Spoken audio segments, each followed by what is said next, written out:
Party में हमको उम्मीदवारी दी, इसकी खुशी है और जो विश्वास हम उन्होंने दिखाया है उसका हम अच्छी तरह से काम एक अच्छा काम करेंगे।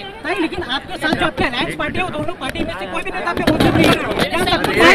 सबने बहुत अच्छे चल रहा है, सबने शुभेच्छा दी। 18 तारीख ही शेवटची तारीख असल्यामुळे 18 तारखेपर्यंत मला अजून वाट बघावी लागेल आणि त्याच्यानंतरच आपण स्टेटमेंट देऊया।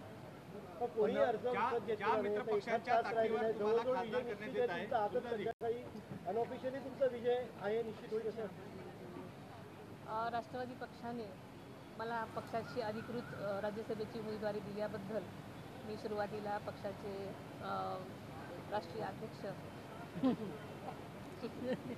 अजितदादा पवार, पक्षाध्यक्ष, कार्याध्यक्ष तसेच सर्व माझ्या पक्षाचे नेते, कार्यकर्ते, पदाधिकारी, महायुतीचे सर्वच माझे सहकारी, कार्यकर्ते, पदाधिकारी सगळ्यांचेच मी मनापासून आभार मानते आणि एक अधिकृत पक्षाचा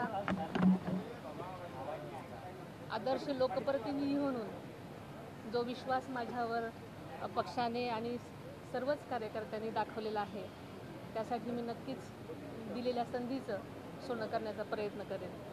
ज्या मित्रपक्षाच्या ताकदीवर तुम्हाला खासदारकी देण्यात येत आहे, सुरेंद्रजी, ज्या मित्रपक्षांच्या ताकदीवर तुम्हाला खासदारकी देण्यात येत आहे, त्याच पक्षाची उमेदवार तुमच्या सोबत सहकारी या ठिकाणी दिसत नाही, याचा अर्थ हे मानायचा की मित्रपक्ष तुमच्याशी नाराज आहेत? अशी नाराजी तशी कुठे दिसली नाही, कारण सगळ्यांनी एकत्र मीटिंग घेऊनच हा निर्णय घेण्यात आलेला आहे।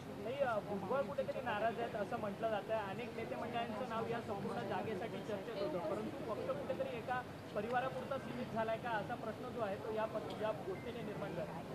आदरणीय भुजबळ साहेब सुद्धा आता माझ्या फॉर्म भरण्यासाठी उपस्थित होते आणि त्यांनी मला शुभेच्छा दिलेल्या आहेत, त्याच्यामुळे मला असं वाटतं की नक्कीच कोणीही नाराज नाही।